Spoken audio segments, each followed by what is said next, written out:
नहीं रह सकता माँ, मेरी एक एक सांस तुमसे जुड़ी हुई है। बहुत बेचैन रहता हूँ मैं तुम्हारे बगैर। प्लीज मुझे यहाँ से ले जाएं, प्लीज प्लीज, मैं नहीं रहना चाहती यहाँ, मुझे प्लीज ले जाए यहाँ से। अपने यहाँ से साफ करो। चलो हम घर चलते हैं माँ, बहुत हो गया। आज मेरे साथ चलो।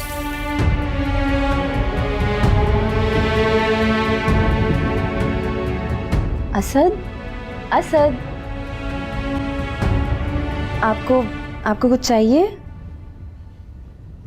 नहीं। अब अगर आपको कुछ भी चाहिए तो मैं जाग रही हूँ, मुझे बता दीजिएगा।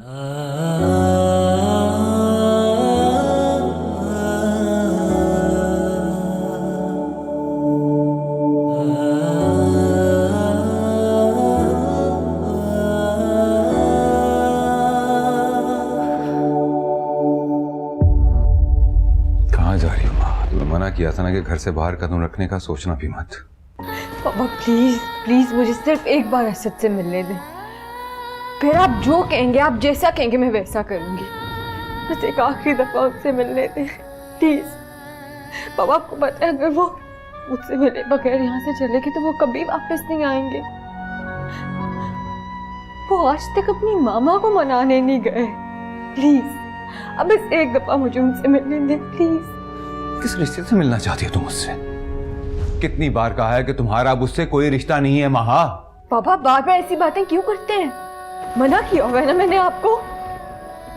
मैं उसके बच्चे की माँ बनने वाली हूँ। जब जब आप ये कहते हैं मुझे लगता है मुझे गाली दे रहे हैं। मत किया करें बातें, खुदा के लिए मत किया करें। अगर मेरे बस में होता तो मैं तुम दोनों के साथ ऐसा होने ही ना देता।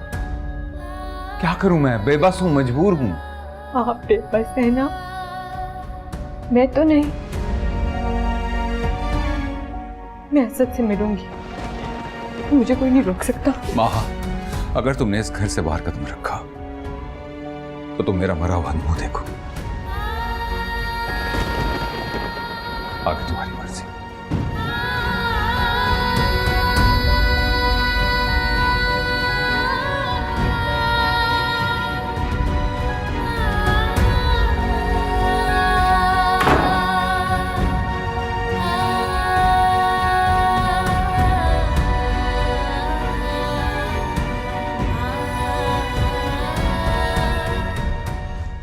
अम्मी, वैसे असद ना बहुत परेशान लग रहा है। मुझे ना उसकी हालत देखी नहीं जा रही। अरे तुम्हें इतनी हमदर्दी क्यों हो रही है इसके साथ? क्या लगता है तुम्हारा? लगता नहीं तो जरूरी तो नहीं कि कुछ लग नहीं सकता। अब वो सारी जिंदगी माहा को लेकर तो नहीं बैठा रहेगा ना। अब कभी ना कभी दूसरी शादी तो करेगा ना। ओ अच्छा, तुम ना ये बेफरके ख्वाब देखना छोड़ दो, कुछ हासिल नहीं होगा। एक दफा ये चला गया ना यहाँ से, वापस पलट कर नहीं आता। ये आप मुझ पर छोड़, मैं उसे यहाँ वापस आने पर मजबूर कर दूंगी। क्या? अरे हाँ, एक बात तो आपको बताना भूल ही गई। क्या बात? असद ने मुझसे कहा कि माहा को जाकर कहो कि एक बार मुझसे मिल ले। फिर तुमने क्या किया? मैंने उससे आकर कहा कि माहा कह रही है कि अब हमारे बीच में कोई रिश्ता नहीं, और अगर उसे मेरी इज्जत प्यारी है तो मुझे भूल जाए। ये तो तुमने बहुत ही समझदारी का काम किया है पहली दफा। अगर तुम उसे जाकर कह देती ना और माँ उससे मिलने चले जाती, सारा खेल ही बिगड़ जाता। बस इसीलिए तो मैंने उससे कुछ कहा नहीं और मैं बाहर से ही वापस आ गई। अच्छा किया। अम्मी, बस आप देखती जाए कैसे मैं माहा और असद के दरमियान पहले से खड़ी दीवार को और ऊंची करती हूँ। तुम्हें कोई जरूरत नहीं है ऐसा करने की। अरे असद और माँ के बीच में जो दीवार खड़ी है ना, सारी दुनिया भी मिलकर अगर उसे गिराना चाहे तो नहीं गिरा सकती, समझी?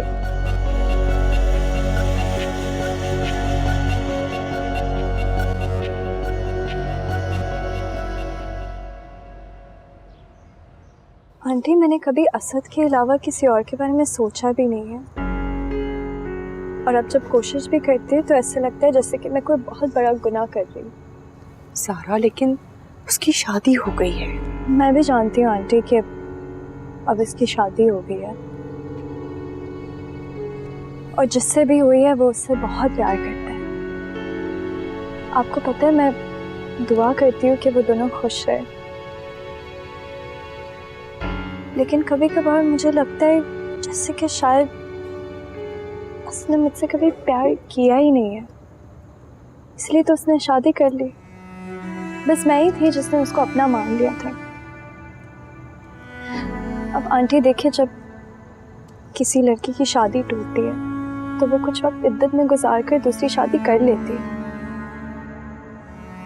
लेकिन जब किसी लड़की का दिल टूटता है तो वो शायद उस इद्दत में पूरी जिंदगी गुजार देती है। अब आप ही बताएं, कैसे करूं मैं शादी? तुम्हारी मैं मुजरिम हूँ। मैंने सारी जिंदगी यही सोचा कि तुम्हारी और असद की शादी हो जाए, लेकिन मुझे तो पता ही नहीं था कि मैं कितनी बड़ी गलती कर रही हूँ। आंटी, आपकी गलती नहीं है। आपकी बातों में आकर थोड़ी ना मैंने असद से प्यार किया, और अगर असद से प्यार करना गलती है तो ये गलती मैंने खुद की है, आपका कसूर नहीं है इसमें। तुम्हें पता है, मैं जब भी भाईजान के सामने जाती हूँ ना, मुझे ऐसा लगता है कि इन सब चीजों का जिम्मेदार वो मुझे ठहराते हैं। मैं उनसे नजरें नहीं मिला पाती हूँ। ज़ारा, तुम उनकी इकलौती बेटी हो, तुम पर जो कुछ भी गुजर रहा है मैं अच्छे से समझ सकती हूँ कि भाईजान कैसा फील करते होंगे। ज़ारा, भाईजान तुमसे बहुत प्यार करते हैं। तुम एक बार अपने पापा के बारे में जरूर सोचना। तुम उनकी जिंदगी का महवर हो, प्लीज इस बात को समझो। चलती हूँ।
ज़ारा, भाईजान तुमसे बहुत प्यार करते हैं। तुम एक बार अपने पापा के बारे में जरूर सोचना। तुम उनकी जिंदगी का महवर हो।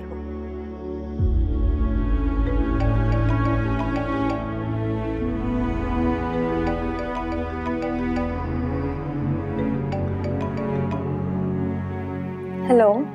शुक्र है खुदा का तुमने मेरी कॉल तो रिसीव की, वरना मैं तो समझ रहा था कि अब कभी तुम मुझसे बात नहीं करोगी। ज़ारा, मैं मानता हूँ मुझसे गलती हुई है, लेकिन मुझे असद को बीच में नहीं लाना चाहिए था। मगर मेरी इतनी छोटी सी गलती की इतनी बड़ी सजा तो मत दो प्लीज। दानिश, मैं तुमसे मिलना चाहती हूँ। कहो तो मैं अभी आ जाता हूँ। नहीं, अभी नहीं, मैं तुम्हें कल कॉल करके बता देती हूँ। ठीक है, मैं तुम्हारी कॉल का इंतजार करूंगा। Okay bye. Okay okay bye.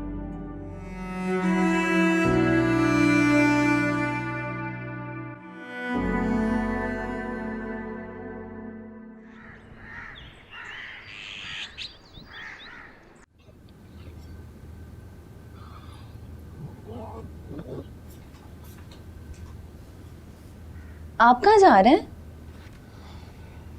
मेरी फ्लाइट का टाइम हो गया, मैं वापस जा रहा हूँ। अरे ऐसे कैसे जा रहे हैं असद? अभी तक तो आपने नाश्ता भी नहीं किया। अब अम्मी बस आपके लिए नाश्ता रेडी कर रही है, आप थोड़ी देर रुक जाए, नाश्ता करके जाइएगा। नहीं,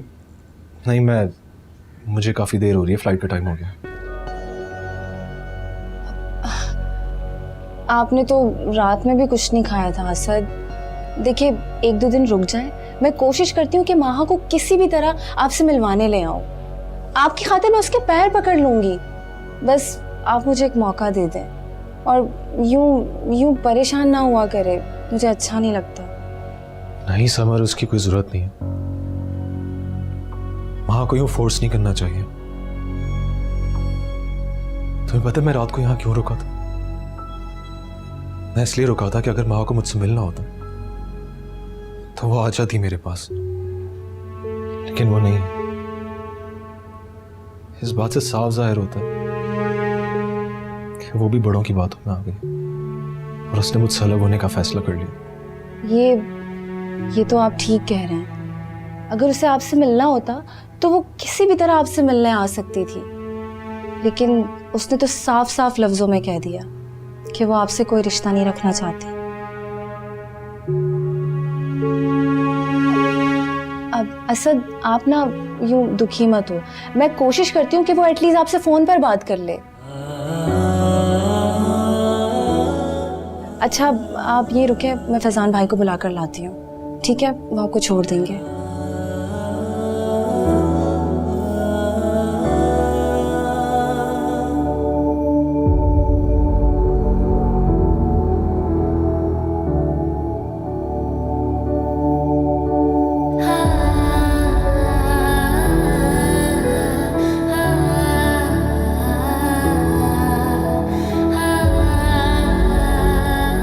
अच्छा आंटी, मैं चलता हूँ।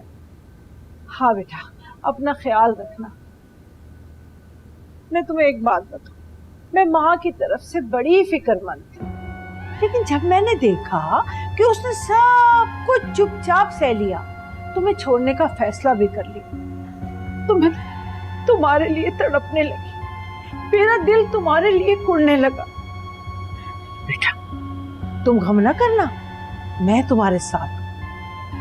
सब्र करना मेरे बेटे, अल्लाह जो करता है ना हमारे भले के लिए करता है। ठीक है बेटा, तुम सिर्फ अपनी इत्तला देते रहना मुझे खैरियत की। सही है, काश मैं तुम्हारे लिए कुछ कर सकती। शुक्रिया आंटी।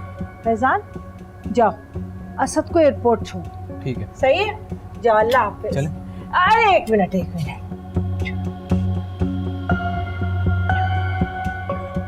जाओ मेरा बेटा, ठीक है। अल्लाह तुम्हारी हिफाजत करे। जाओ अल्लाह।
फैजान, गाड़ी वापस उठाओ।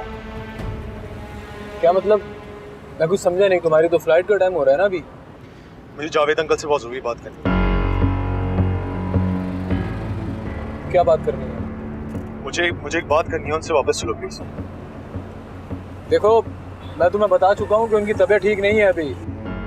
मैं जानता हूँ उनकी तबीयत ठीक नहीं है, मुझे सिर्फ उनसे एक बात करनी है। प्लीज वापस ले चलो।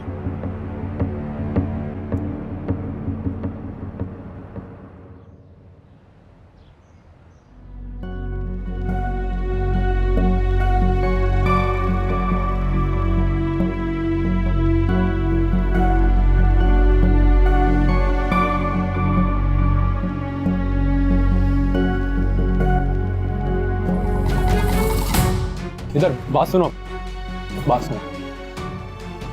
मैंने तुमसे कहा है ना चाचा की तबीयत ठीक नहीं है, अगर इतना जरूरी है बात करना तो एक आध दिन रुक के कर लेना। मुझे अंकल से अभी और इसी वक्त बात करनी है।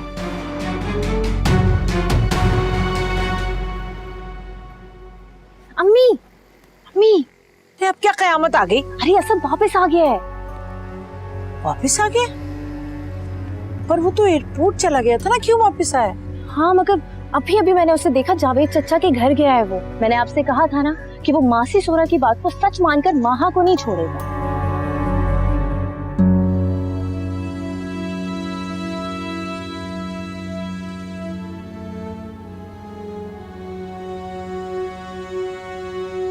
तुम गए नहीं अभी तक? अंकल मुझे सौरत से मिलना है, जिसने आपको ये सब कहा है। मुझे मिलवाए उससे। चली गई है। कहाँ चली गई? अपने घर चली गई है। ठीक है, आप उसका एड्रेस दें, मैं उससे खुद जाके मिल लेता हूँ, क्योंकि जब तक मैं उससे नहीं मिल लेता ना मुझे भी तसल्ली नहीं होगी ऐसे। तुम्हारा क्या ख्याल है असद कि मैंने बगैर किसी तसल्ली के इतना बड़ा कदम उठाया हो? अंकल आपकी तसल्ली हो गई है, लेकिन मेरी तसल्ली नहीं हुई। आप मुझे उसका एड्रेस दें, मुझे उसका एड्रेस चाहिए। वो दुनिया के जिस भी कोने में होगी मैं जाके उससे मिलूंगा। अंकल आप चुप क्यों हैं? मुझे एड्रेस दे उसका, मुझे अभी जाना है वहां पे। मैं नहीं जानता कि वो कहाँ रहती। आपके पास उसका फोन नंबर तो होगा ना? मुझे नंबर दे, मैं पता करवा लूंगा वो कहाँ रहती है। असद मेरे पास उसका कोई नंबर नहीं है।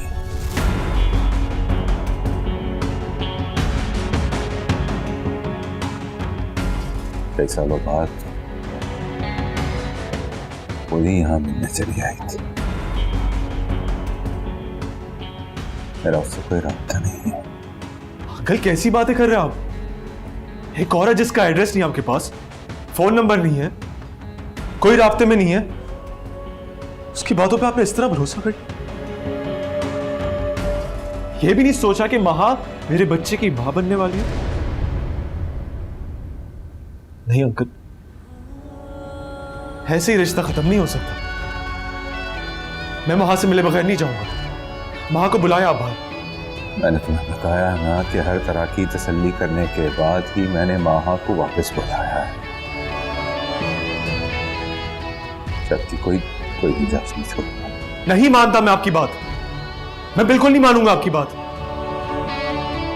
आप महा से बोले मेरे साथ चलो, महा को मैं अपने साथ लेके जाऊंगा, या मुझे आप उस औरत से मिलवाएं। अंकल मुझे मिलना है उससे, मिलवाएं मुझे उससे। क्यों परेशान कर रहे हो मुझे? जब मैं तुम्हें साफ साफ कह चुका हूं कि तुम्हारा और माहा का कोई रिश्ता नहीं है, तो तुम बार बार उसे साथ ले जाने की बात क्यों कर रहे हो? अंकल आपको मेरी परेशानी नजर नहीं आ रही? आपको बिल्कुल तरस नहीं आ रहा ना मुझ पे? चले मान लिया कि मैं आपका कुछ नहीं लगता, लेकिन महा तो आपकी बेटी है ना, उस पर भी तरस नहीं आ रहा आपको? उसके बारे में सोचे अंकल, मेरे बारे में सोचे, हमारे होने वाले बच्चे के बारे में सोचे।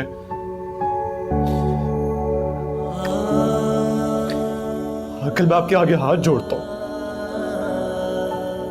हमारे साथ ऐसा नहीं करें प्लीज। प्लीज महा को मेरे साथ वापस भेज दे, या फिर मुझे उस औरत से मिलवा दे जिसने इतना बड़ा इल्जाम लगाया। प्लीज अंकल, भीख मांगता हूं मैं आपसे। कोई मदद नहीं कर सकता मैं तुम्हारी। तुम्हें क्या लगता है कि मैं तुम दोनों की आंखों में आंसू देखना चाहता हूं? अपनी बेटी की खुशियों को तबाह होते देखना चाहता हूं। तुम दोनों की जिंदगी को बर्बाद होते देखना चाहता हूं। चले जाओ यहां से। नहीं अंकल, मैं यहां से नहीं जाने वाला। मैं उसे यूं किसी कहने पे नहीं छोड़ सकता। हाँ प्लीज महा को बुलाए, मैं उसको अपने साथ लेके जाऊंगा। बताने से यहां से ले जाओ। अब इस घर के दरवाजे इसके लिए हमेशा हमेशा के लिए बंद हो चुके हैं। ये दोबारा इस घर में आना नहीं चाहिए। आप क्या कह रहे हैं अंकल? आप ऐसा नहीं कर सकते मेरे साथ। ये सब करने के लिए तुम मुझे मजबूर कर रहे हो असद। चले जाओ यहाँ से, यही हम सब के लिए बेहतर है। नहीं अंकल, मैं नहीं जाऊंगा यहाँ से। माँ को बुलाए, मैं माँ के बगैर नहीं जाऊंगा यहाँ से। असद तुम जाओ यहाँ से। छोड़ो मुझे, मैंने कहा माँ के बगैर मैं यहाँ से नहीं जाऊंगा। देखो मैं तुम्हारे साथ जबरदस्ती करना नहीं चाह रहा, चलो मेरे साथ। अंकल चलो। अंकल, फैजान छोड़ा मुझे। चलो अंकल, आप ऐसा नहीं कर सकते मेरे साथ। चलो। तुम समझ नहीं रहे हो, चाचा की तबीयत खराब हो रही है। तुम प्लीज जाओ यहाँ से यार, जाओ।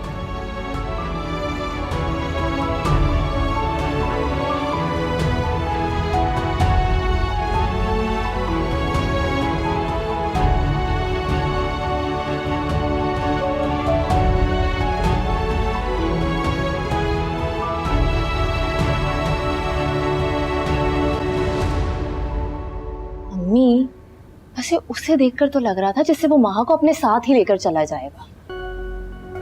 हाँ, कोशिश तो उसकी पूरी थी। आपने शायद वो हीर रांझा लैला मजनू की दास्तानें नहीं सुनी। तख्त से तख्ते पर ले आती है ये कमबख्त मोहब्बत। और मैंने उसकी आंखों में देखा है, उसकी आंखों में माँ के लिए मोहब्बत दिखती है। तो मुझे नहीं लगता कि वो इतनी आसानी से हार मानेगा। अम्मी, अम्मी, क्या हुआ आपको? कुछ भी नहीं, तुम मेरे लिए एक गिलास पानी लेकर आओ। क्या हुआ? आपकी तबीयत तो ठीक है ना? हाँ हाँ ठीक है, पानी लेकर आओ ना। चलाती हूँ। कह तो समझ ठीक रही है, इतनी आसानी से असद हार नहीं मानेगा। अगर वो किसी तरह सुपरा तक पहुंच गया तो मेरा सारा बना बनाया खेल बर्बाद हो जाएगा। और मैंने जो असद और माँ के दरमियान दीवार खड़ी की है वो रेत की दीवार साबित होगी। और अगर सुपरा का बेटा जेल से रिहा हो गया तो हो सकता है कि उस पर खदीजा की वफादारी का भूत सवार हो जाए। फिर मैं क्या करूंगी?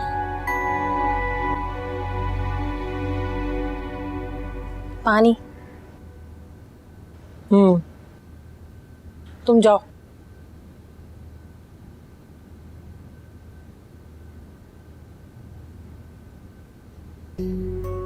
उस पर इतना भरोसा नहीं किया जा सकता है ना।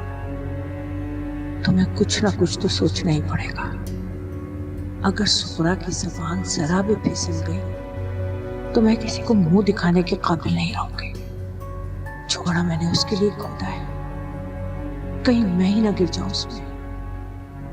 मुझे कुछ करना पड़ेगा, कुछ करना पड़ेगा। जावेद, मैं उसे कैसे समझाऊं?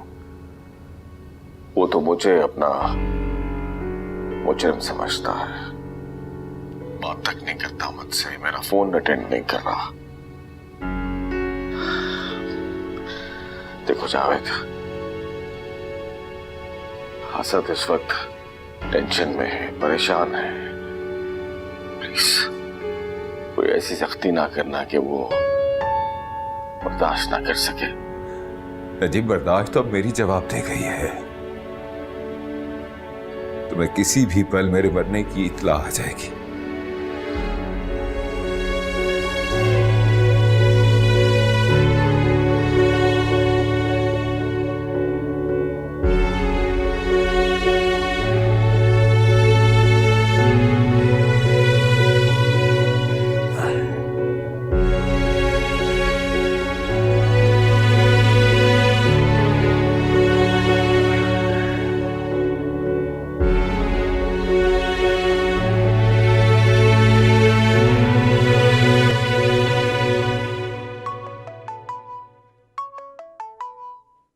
Hello hello Sughra.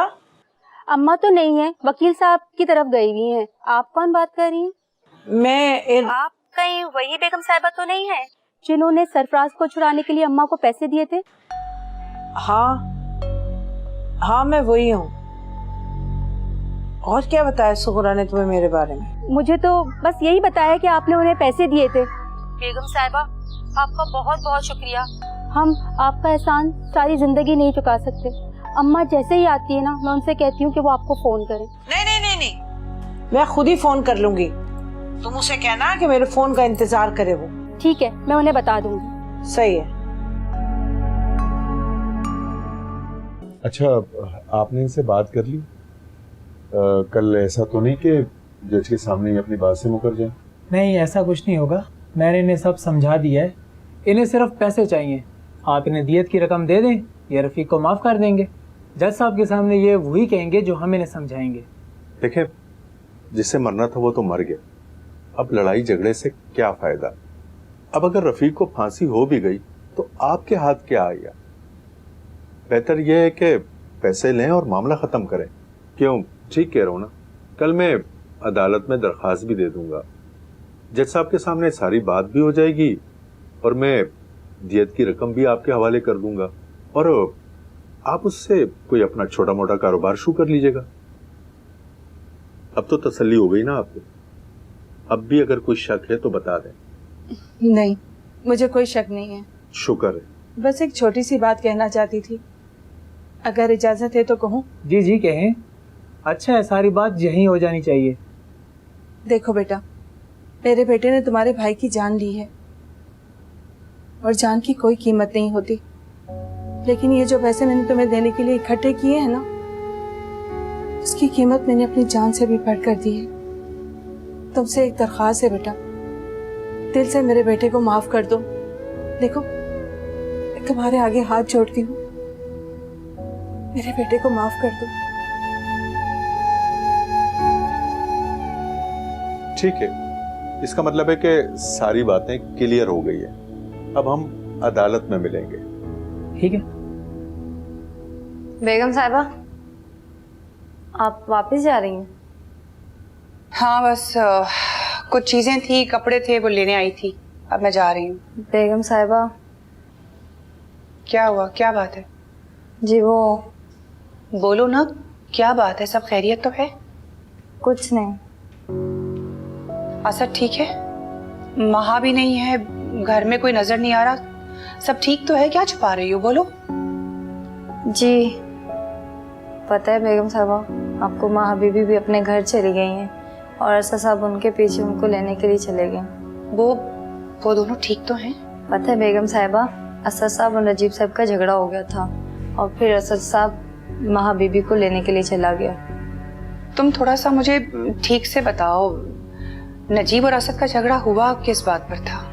मुझे झगड़े का तो नहीं पता, पर मैं चाहती हूँ कि आप अपने घर में दोबारा वापस आ जाए, क्योंकि आपके बिना ये घर अधूरा है। बेगम साहिबा, आप बड़े साहब को कुछ भी नहीं बताइएगा, जो कुछ मैंने आपको बताया। तुम परेशान मत हो, मैं चलती हूँ।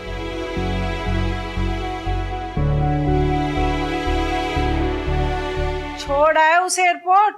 जी जी अम्मी, छोड़ आया। अब बल्कि अब तक तो पहुंचने वाला होगा वो शायद। अच्छा, ये ना हो कि कहीं वापस चला है। पक्की बात है ना? पक्की बात है, वापस नहीं आएगा वो। वैसे फैजान, तुमने भी खामखा की मुसीबत अपने गले में टांग ली थी। ताई अम्मी, ताई में तारा अब्बू कहाँ है? पापा को पता नहीं क्या हो गया, पापा बेहोश हो गए। मुझे कुछ समझ नहीं आ रही। प्लीज जल्दी चले, आप लोग पता नहीं क्या हो गया। जल्दी आए।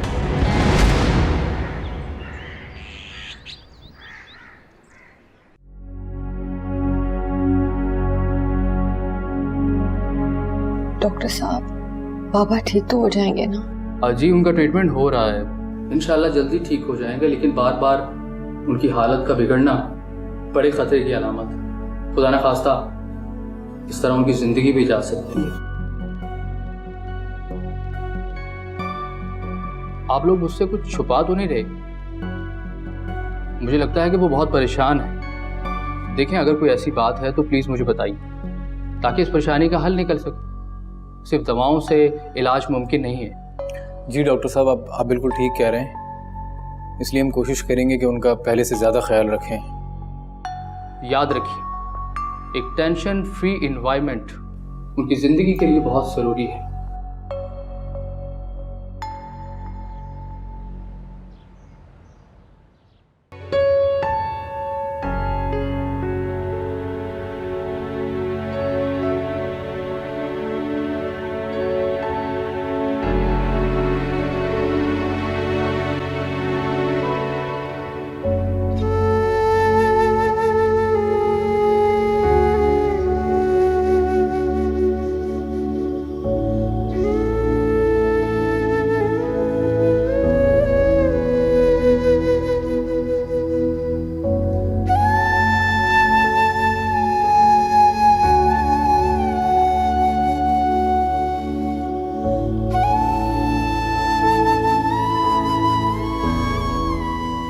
दिनों में क्या हाल कर लिया है तुमने अपना। तुम ऐसे तो नहीं थे। या अल्लाह, मेरे बेटे पे रहम फरमा, इसकी आजमाइश को खत्म कर दे, इसके दिल को सुकून अता फरमा।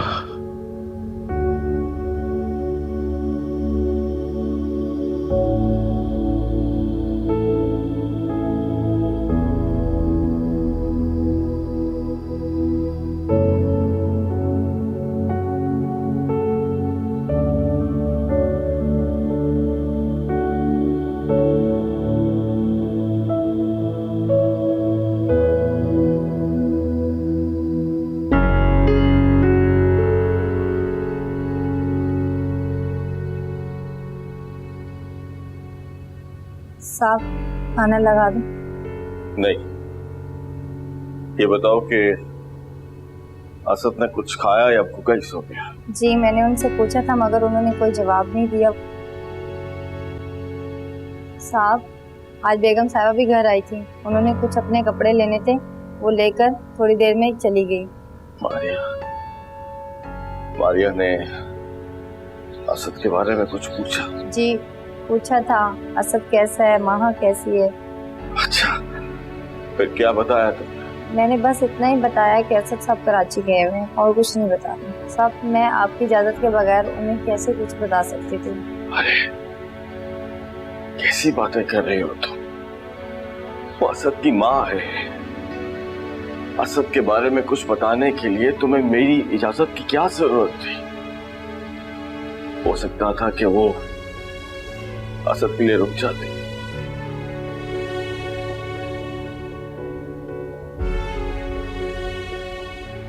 तुम जाओ। आखिर ऐसी कौन सी बात थी जो मुझे वहां लेके गई? मुसरत मुझसे शायद कुछ कहना चाहती थी, मगर बात उसकी जबान पर आकर रुक गई। क्या बात हो सकती है? या अल्लाह तो खैर करना बस।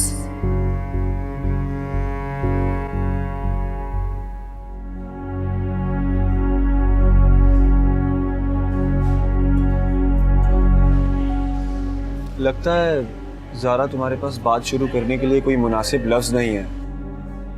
अगर कहो तो मैं ही शुरू कर देता हूँ बात। अगर तुम्हें मेरी बातें बुरी लग रही है तो तुम ही कुछ बोल दो, मैं तुम्हें सुनना चाहता हूँ ज़ारा।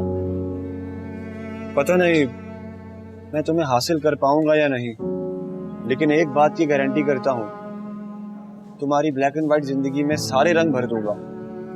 ये मेरा प्रॉमिस है तुमसे। लेकिन अगर फिर भी तुम मुझे मना करना चाहती हो तो तुम्हारी मर्जी है ज़ारा।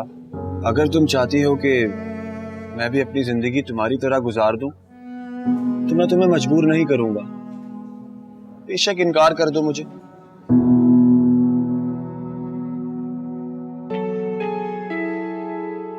काश तुम यहीं रहते होते, इसी शहर में, मेरे आसपास कहीं। मैं रोज किसी न किसी बहाने तुमसे मिला करती, तुम्हारे दुखों पर अपनी मोहब्बत का मरहम रखती, तुमसे बातें करती। तुम जो कभी मुझे तंग होकर नाराज होते तो मैं अपने कानों को हाथ लगाकर तुमसे माफी मांगती। तुम मान जाते तो फिर तुम्हें सताती, तुम्हारा दिल बहलाती। काश तुम यही रहते होते, इसी शहर में, मेरे आसपास कहीं। तैमूर की कॉल? ये इस वक्त मुझे कॉल क्यों कर रहा है?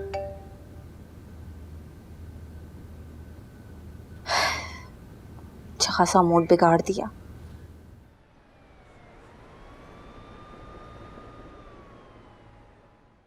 हौसला करो बेटा, जावेद की तबीयत अब ठीक है। फैजान गया डॉक्टर के पास, इंशाल्लाह उसे जल्दी डिस्चार्ज कर दे। देखो अल्लाह का करम हुआ, हम सब घर पर मौजूद थे जो उसे वक्त पर अस्पताल ले आए। अगर ना होते तो न जाने क्या हो जाता, है ना? अम्मी चाय। चाय? अरे तुम चाय लेने चले गए? मैं तो समझी तुम डॉक्टर के पास गए हो। मैंने सोचा आप लोग फ्रेश हो जाएंगे। हाँ महा चाय? नहीं, मेरा दिल नहीं चाह रहा, शुक्रिया।